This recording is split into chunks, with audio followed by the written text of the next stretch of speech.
Kaliyani block বিকাশ সংঘৰ উদ্যোগত লবণঘাট veteran আৰু স্থানীয় ৰাইজৰ সহযোগত আয়োজন কৰা 3-দিনীয়া প্ৰাইজমণি টেনিছ বল ক্ৰিকেট প্ৰতিযোগিতাৰ আজি চূড়ান্ত খেল অনুষ্ঠিত হৈছিল।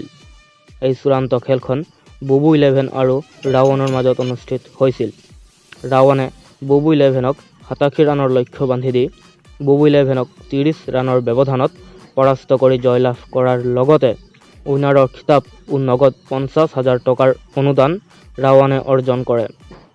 এই খেলখনত ৰাৱণৰ অধিনায়ক সঞ্জুৱে বেষ্ট বলাৰৰ খিতাপ অৰ্জন কৰে আৰু এই খেলত ৰানাৰ্ছ আপৰ ট্ৰফি ও নগদ 30,000 টকাৰ অনুদান বুবু 11এ লাভ কৰে।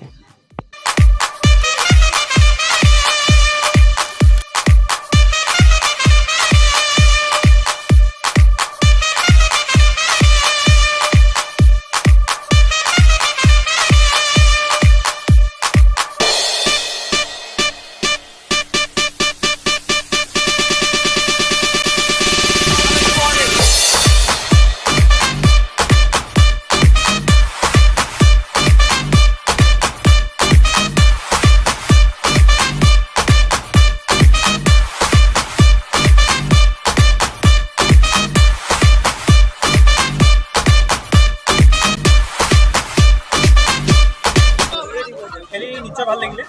খেল পাতিছে যিহেতু আমি পাপুদাৰ ফালে আহিছিলোঁ, নিজৰ টিম এফৰ্টৰ কাৰণে জিকিছোঁ আজি। ন' ডাউট অপনেণ্ট টিমে ভাল খেলিছে, কিন্তু আমি 100% দিছোঁ কাৰণে আজি জিকিব পাৰিছোঁ ছাৰ, মেবি চাগে মই সেইটোৱে ভাবোঁ আছোঁ। টিম খেলখন ভাল হৈছে, ডেফিনেটলি ভাল হৈছে।